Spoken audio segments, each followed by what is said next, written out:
اگر آپ کے لیڈنگ اور انڈیا نے وہ جو الفاظ ہیں ان کو لے کے ایف اے ٹی ایف کے اپنے مقدمے میں استعمال کر رہے ہیں، اور آج تک مجھے کسی بھی پی ٹی آئی کے شخص کی طرف سے اس کے متعلق کم از کم کانڈمنیشن یا کہنا کہ یہ نہیں کہنا چاہیے تھا، میں نے یہ الفاظ بھی نہیں سنے.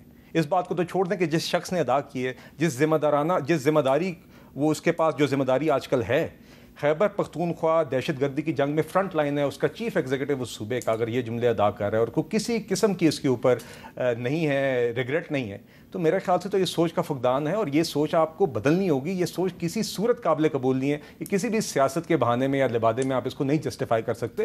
ادروائز میں نے آپ کے سامنے بار بار موقع بیان کیے ہیں، یا بھی مثالیں دیے جاتے ہیں، ہم ان کے ساتھ بیٹھے، مگر تالی دو ہاتھ سے بجتی ہے. آپ جہاں پر مثبت سوچ یا کنسٹرکٹیو دکھاتے ہیں، ہم جمہوری جماعت ہیں، ہم آپ کے ساتھ ہیں، مگر یہ سوچ آپ کو بدلنی ہوگی. اس کے بعد ہم پہلے بھی حاضر تھے، ہم آئندہ بھی قومی ایشوز کے اوپر ہمیشہ ہماری. تو یہ جو آپ کی جو میں نے گفتگو سنی ہے اور ڈوگر صاحب کی جو میں گفتگو سنی ہے، تو مجھے لگ رہا ہے کہ فی الحال ڈیڈ لاک ہے، مذاکرات کے لیے کوئی فضا ابھی سازگار نہیں ہے. اور یہ جو کچھ لوگ دعویٰ کر رہے ہیں جی کہ پی ٹی آئی مذاکرات کے لیے تیار ہو گئی ہے، یہ بات صحیح ہے، یہ غلط ہے؟ میر صاحب دیکھیں، کل بھی خان صاحب کی بہنیں لیما آپا، عظما آپا اور باقی بہنوں کو گرفتار کیا گیا. نہیں پھر چھوڑ بھی عدالت نہیں سر، کئی گھنٹوں کے دھرنے کے بعد عدالت کا حکم ہے. منگل کا دن فیملی کی ملاقات کا دن ہوتا ہے، جو دن ہے وہ ملاقات کا دن ہوتا ہے. عدالت نے طے کیا نہیں ملنے دیتے، کئی گھنٹے وہ بیٹھی رہتی ہیں.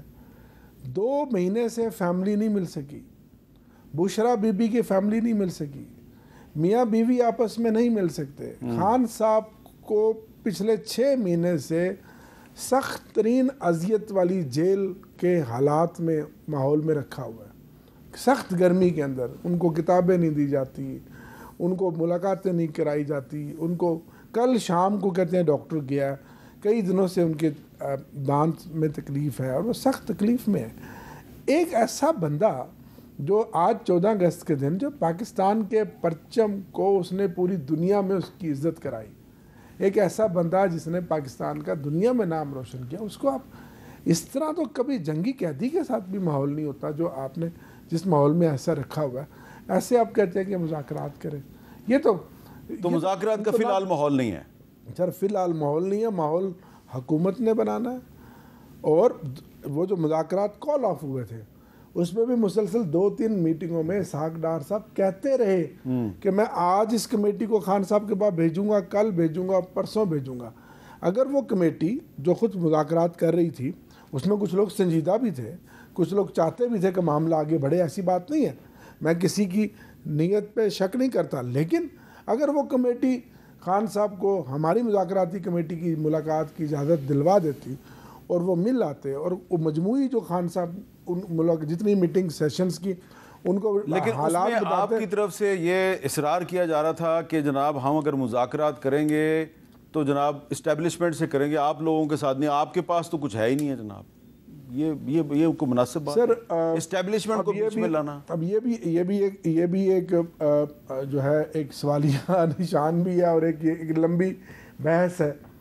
میں سمجھتا ہوں خود ذاتی طور پہ کہ ہمیں مذاکرات پولیٹیکل فورسز کے ساتھ کرنا چاہیے. بڑی اچھی بات کیا. میں پولیٹیکل آدمی ہوں، جمہوری ذہن کا آدمی ہوں، ہمیں ان سے بات کرنی چاہیے اور پھر آگے کوئی رستہ نکلنا. اور میں آئین اور اس ملک قانون کی بالادستی پہ یقین رکھنے والا آدمی ہوں اور میں بھی آپ سے اتفاق کرتا ہوں کہ article 243 of the constitution of Pakistan کہتا ہے کہ جو افواج پاکستان ہیں وہ ایگزیکٹو کی سبارڈینیٹ ہیں. جی ہاں. آرٹیکل 244 یہ کہتا ہے کہ افواج پاکستان کو سیاست میں مداخلت نہیں کرنی چاہیے. تو پھر آپ بار بار ان کو کہیں کہ جی آئیں ہم آپ سے مذاکرات کریں گے، اس کا مطلب ہے آپ آئین کو رسپیکٹ نہیں کر رہے. ایک بریک لیتے ہیں، بریک کے بعد دوبارہ ملتے ہیں.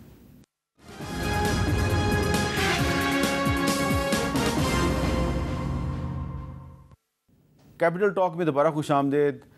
یوم آزادی پہ کوئی ہمیں پاکستان کے فیوچر کے بارے میں بات کرنی چاہیے، لیکن فیوچر کا تعلق جو ہے وہ پریزنٹ کے ساتھ ہے. یعنی کہ جو ہمارا حال ہے اسی کی روشنی میں ہم مستقبل کا تجزیہ کر سکتے ہیں. اور حال اس وقت ہمارا یہ ہے، یعنی کہ پریزنٹ یہ ہے کہ ہماری جو قومی اسمبلی کے اپوزیشن لیڈر ہیں ان کو ڈسکوالیفائی کیا جا چکا ہے، سینٹ کے اپوزیشن لیڈر کو ڈسکوالیفائی کیا جا چکا ہے، اور بہت سے جو اپوزیشن کے رہنما ہیں ان کو سزائیں دی جا چکی ہیں. تو اس صورتحال میں بلال اظہر کیانی صاحب کیونکہ آپ کیبنٹ کا حصہ ہیں، جناب عامر ڈوگر صاحب یہ فرما رہے ہیں کہ یہ مذاکرات کے لیے مناسب ماحول نہیں ہے، لیکن ایک بریک تھرو ہو سکتا ہے کہ اگر حکومت ان سب کی، یعنی کہ ڈوگر صاحب کی اور بیرسٹر گوہر صاحب جو ہیں ان کی، اور جو باقی تحریک انصاف کے 5-6 اہم رہنما، اگر آپ ان کی عمران خان سے اڈیالہ جیل میں ملاقات کروا دیں، ہو سکتا ہے کہ کوئی بریک تھرو ہو جائے۔ میر صاحب دیکھیے، یہ جگہ جگہ میں نے آپ کے سامنے بھی مثالیں پیش کی، چار مواقع جہاں پہ دعوتیں دی گئی، یہ ہر وقت نہ آنے کے بہانے ہوتے ہیں سر، اور یہ ہم نے بار بار دیکھا ہے۔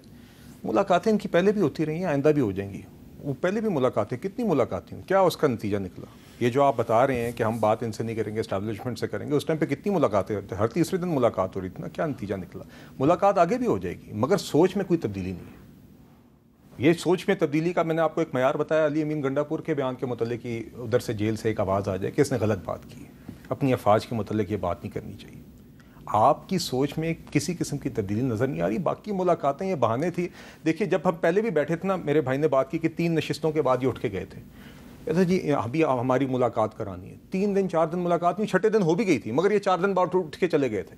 پہلی نشست کے بعد انہوں نے کہا کہ ہمیں تھوڑا ٹائم دیں، ہم نے اپنا ابھی وہ خط بنانا ہے، ڈیمانڈس کا لیٹر بنانا ہے۔ دوسری میں آئے، کہتے ہیں ہمیں مزید وقت درکار ہے۔ تیسری میں آئے، تیسرے کے بعد اٹھ کے گئے، واپس ہی مڑ کے نہیں آئے۔ تو دیکھیے، اور دوسری بات جو بات ڈوگر صاحب کر رہے ہیں، یہ بات قدرن بقیہ پی ٹی آئی سے بہتر ہے، مگر یہ پی ٹی آئی نہیں ہے۔ میر صاحب آپ میری کرسی پہ، اچھا میں ایک بات بتاؤں، میر صاحب آپ اس ادھر 3 کرسیاں لگا کے 3 لوگ پی ٹی آئی کے بلا لیں، جس شخص سے پوچھیں گے پی ٹی آئی کا موقف بھی بدل جائے گا۔ اچھا دیکھیں، جشن آزادی بھی ہے اور ہمیں آج سچ بھی بولنا چاہیے تھوڑا سا۔ میں تھوڑا سا ناظرین آپ کو بتا دوں کہ پورا سچ تو ہم آج کل نہیں بولتے، یہ جو کچھ کہہ رہے ہوتے ہیں نا، یہ بھی بات پوری صحیح نہیں بتا رہے ہوتے، اور ڈوگر صاحب بھی جو پوری بات ہے وہ صحیح نہیں بتا رہے ہوتے۔ سب کی بہت سی لیمیٹیشنز ہیں آج کل کے پاکستان میں۔ اور یہ جو میرے بھائی ہیں نا بلال اظہر کیانی صاحب، بار بار علی امین گنڈاپور صاحب کی بات کر رہے ہیں کہ انہوں نے جو پچھلے دنوں فوج کے اداروں کے بارے میں بات کی تھی وہ درست بات نہیں تھی، یہ بالکل صحیح کہہ رہے ہیں، ان کو وہ بات نہیں کرنی چاہیے تھی۔ لیکن مائی ڈیئر بلال اظہر کیانی صاحب، گنڈاپور صاحب کو کوئی پرابلم نہیں ہے، ان کو بھی کوئی پرابلم نہیں ہے۔ اب آپ کو بھی بات ساری سمجھ آ گئی ہوگی۔ ڈوگر صاحب میں آپ کو یہ سوال نہیں کروں گا کیونکہ آپ کو اس معاملے میں پھنسانا نہیں چاہتا، لیکن یہ بات بتائیں کہ اگر گنڈاپور صاحب جو ہیں وہ ساری باتیں کرنے کے باوجود ان کو کوئی پرابلم نہیں ہے، تو پھر وہ عمران خان صاحب کے ساتھ ملاقات کا اہتمام کرنے میں ناکام کیوں ہو جاتے ہیں؟ نہیں، میرا خیال ہے ایک ملاقات انہوں نے کی تھی، نہیں ان کی ملاقات ہوئی نا، آپ کی کیوں نہیں کرواتے وہ؟ ہاں بالکل، ہم تو یہ ڈیمانڈ بھی کرتے ہیں، ہم عدالتوں میں بھی جا رہے ہیں کہ ہماری ملاقات کرائی جائے۔ جو سیاسی عدالتوں نے تو آپ کو اختیار دیا ہوا ہے کہ جی سلمان اکرم راجہ صاحب جو ہیں وہ جو نام دیں گے ان کی ملاقات کروا دیں، لیکن ہر جمعرات کو نہیں ہوتی۔ ہم دوبارہ اس کے توہین عدالت میں بھی گئے، لیکن کوئی اثر نہیں ہوا۔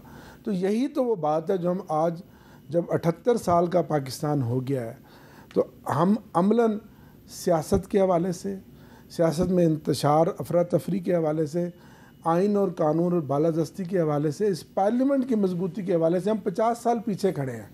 آج ہم 2025 میں نہیں ہیں جو حالات ملک میں بنے ہوئے ہیں، آج ہم 1960 اور 62 کی دہائی میں کھڑے ہیں۔ تو اگلے سال پھر کیا ہوگا؟ اگلے جشن آزادی میں کیا اللہ کرے پاکستان آگے بڑھے۔ میں تو پوری امید ہوں، میں تو وہ کہتے ہیں نا، نجات دیدہ و دل کی گھڑی نہیں آئی، چلو کہ وہ منزل ابھی نہیں آئی۔ اچھا، تو پر امید ہے کہ وہ منزل آئے گی۔ لیکن بلال اظہر کیانی صاحب، میں بار بار بات کر رہا ہوں کہ یہ جو اگلا یوم آزادی ہے 2026 کا، وہ آج کے یوم آزادی سے کتنا بہتر ہوگا؟ پتہ ہے میں کیوں یہ سوال کر رہا ہوں؟ وہ آپ نے بھی سنا ہوگا بلاول بھٹو زرداری صاحب جو ہیں انہوں نے کیا باتیں کی ہیں۔ بلاول بھٹو زرداری صاحب پاکستان پیپلز پارٹی کے چیئر پرسن ہیں۔ پاکستان پیپلز پارٹی جو ہے وہ اس حکومت کے ساتھ کھڑی ہے۔ ایوان صدر میں آصف علی زرداری صاحب بیٹھے ہوئے ہیں، ان کا تعلق پاکستان پیپلز پارٹی سے ہے۔ 2 صوبوں کے گورنر ہاؤس میں جو گورنر بیٹھے ہوئے ہیں ان کا تعلق پاکستان پیپلز پارٹی سے ہے، لاہور اور پشاور۔ اور بلاول صاحب نے کیا کہا ذرا سنیں. K4 کا منصوبہ ہم نے امید تو کیا تھا شہباز سپیڈ کے لیے، اور کراچی کو تو شہباز سلو مل گیا ہے، اور ایسے تو نہیں ہو سکتا ہے کہ لاہور کے لیے شہباز سپیڈ اور کراچی کے لیے شہباز سلو. تو میں ضرور خاص طور پہ ریکویسٹ کروں گا وزیر اعظم صاحب سے کہ جو K4 کے حوالے سے وعدے کیے گئے ہیں اس شہر کے حوالے سے وہ جلد از جلد پورا کرے. وہ یہ کہہ رہے ہیں کہ لاہور کے لیے شہباز سپیڈ ہے اور کراچی کے لیے شہباز سلو ہے. پرائم منسٹر کے بارے میں وہ کہہ رہے ہیں. ابھی 3-4 دن پہلے وہ جب پرائم منسٹر کے کزن میاں شاہد شفیع صاحب کی وفات پر ان سے تعزیت کرنے گئے تو بڑے اچھے ماحول میں بات چیت ہو رہی تھی. لیکن آج انہوں نے خطاب کیا، کل انہوں نے جو خطاب کیا ہے تو اس میں وہ لب و لہجہ کچھ اور ہے. تو بلال اظہر کیانی صاحب، ہم کیا ازیوم کریں کہ بلاول صاحب جو ہیں وہ کہہ رہے ہیں کہ لاہور کے لیے وہ شہباز سپیڈ ہیں، کراچی کے لیے شہباز سلو ہیں. اگلا یوم آزادی جو ہے اس پہ بلاول صاحب آپ کے ساتھ ہوں گے یا نہیں ہوں گے؟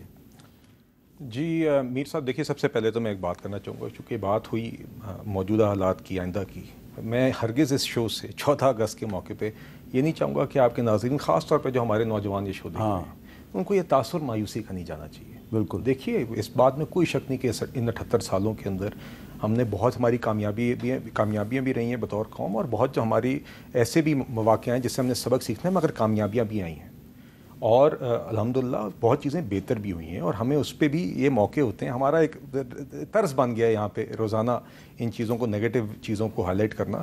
دیکھیے جس طرح کہ میں نے آپ سے بات کی، پچھلے سال سے آج معیشت میں استحکام ہے، مگر سفر یہاں پہ ابھی باقی ہے. یقیناً کوئی یہ نہیں کہتا کہ ساری مشکلیں آسان ہو گئی ہیں، مگر آگے انشاءاللہ پرائم منسٹر صاحب، ہم سب، حکومت کی ذمہ داری ہوتی ہے، ہم کام کر رہے ہیں کہ آگے روزگار بڑھائیں. اس میکرو اکنامک اسٹیبلٹی جو ہمیں حاصل ہوئی ہے اس کے اوپر بلڈ کر کے آگے آپ کو روزگار میں اضافہ، لوگوں کی قوت خرید میں اضافہ نظر آئے. معیشت میں جو مومنٹم بنا ہے وہ آپ کو نظر آئے. گزشتہ روز موڈیز نے، ایک ریٹنگ ایجنسی ہے دنیا کی 3، بڑی بہتر ہو گئی ہے، اس نے بھی اب اور یہ ریٹنگ بڑھا دی. پاکستان نے بھی کہا کہ جی بزنس کانفیڈنس انڈیکس جو ہے اس میں بھی پاکستان بہتر ہو گیا الحمدللہ. اور اسی طرح جی 2 اور ریٹنگز ایجنسیز نے آلریڈی، پہلے اسٹینڈرڈ اینڈ پورز اور فش نے آلریڈی ہماری ریٹنگ اپڈیٹ کر دی تھی.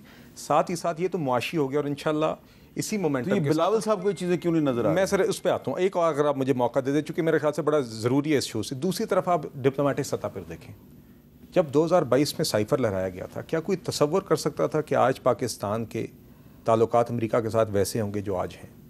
کہ آج آپ کو اس خطے کے اندر سب سے بہتر ٹیرف کا ریٹ ملے، کہ آج ہماری روابط اور کوآپریشن اور کمیونیکیشن اتنی زیادہ ہو.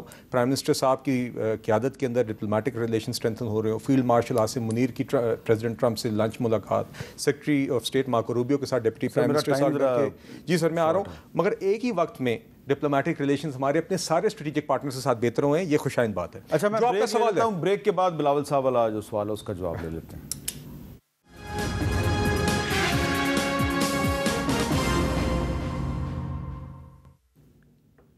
کیپٹل ٹاک میں دوبارہ خوش آمدید. جی میں معذرت خواہ ہوں بلال صاحب، ٹائم کم تھا اس لیے میں نے بریک لے لی. نہیں میں جو بلاول صاحب کو لاہور کے لیے شہباز شریف بڑے سپیڈ میں نظر آتے ہیں لیکن کراچی کے لیے بہت سلو نظر آتے ہیں، اس کا کیا جواب ہے؟ یہ دیکھیے بلاول صاحب اور پیپلز پارٹی ہمارے الائز ہیں، اور ایک آپ نے دیکھا کہ ایک ہماری پروفیشنل میچور ورکنگ ریلیشن شپ ہے جو پی ڈی ایم حکومت میں بھی تھی اور آج بھی، اور بنیاد ہے اس حکومت کی، اور انشاءاللہ اسی طریقے سے آگے چلے گی. باقی آگے اتحادیوں کے ساتھ دیگر ایشوز پہ بات چیت چلتی رہتی ہے. دیکھیے 2 باتیں. سب سے پہلے پرائم منسٹر شہباز شریف صاحب نے 2022 میں بھی سیلاب کے بعد جس طریقے سے انہوں نے ہرگز نہیں دیکھا کہ سندھ ہے، بلوچستان، انہوں نے وہاں پہ دکھایا آپ کو کہ پرائم منسٹر قوم کا تفریق نہیں کرتا. اسی طرح اب بھی چاہے وہ ہمارے محدود ڈیولپمنٹ سپینڈنگ ہو، اس کے اندر سندھ اور کراچی کے لیے مخصوص پیکیجز رکھے گئے ہیں اور یہ اسپیشل ٹریٹمنٹ دی گئی ہے کراچی کی ضروریات کو مد نظر رکھتے ہوئے، اور وہ مٹیریلائز ہوں گی.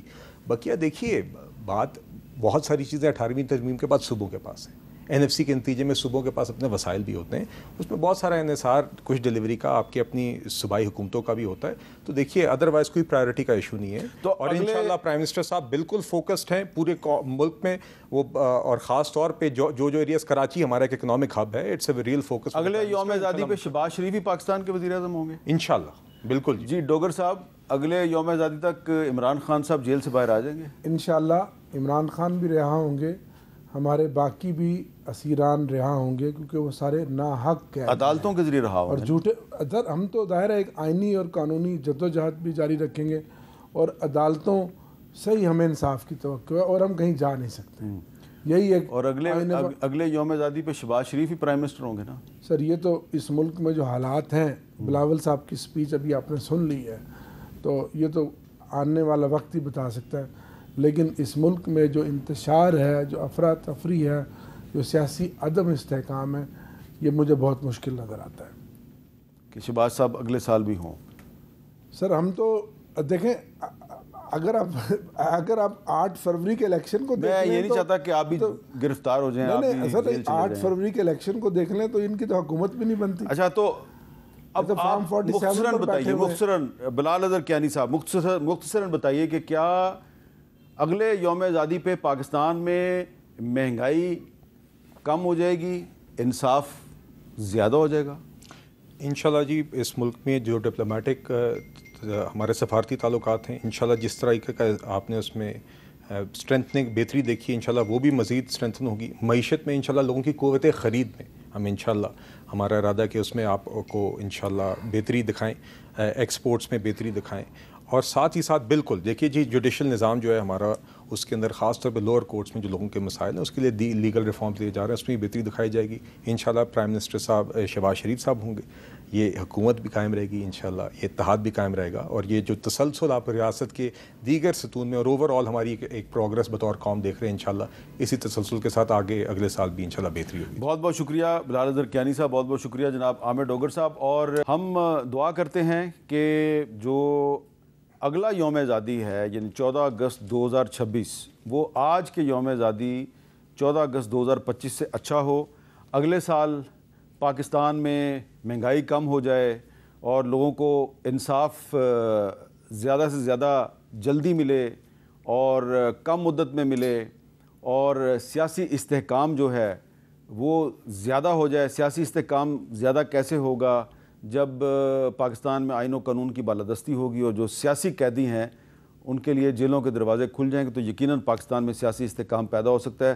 ہم دعا کرتے ہیں کہ جس طرح پچھلے سال ڈیفالٹ کا خطرہ تھا اور پاکستان ڈیفالٹ سے بچ گیا, اور اب اس سال پاکستان کی معیشت جو ہے وہ ایک صحیح راستے پہ چلتی ہوئی نظر آ رہی ہے, تو اگلے سال اس سے بھی زیادہ اچھے حالات ہوں اور اگلے سال کا جو یوم آزادی ہے وہ آج کے یوم آزادی سے زیادہ بہتر ہو. اللہ کرے کہ ہماری دعا قبول ہو. مجھے دیجیے اجازت. اللہ حافظ.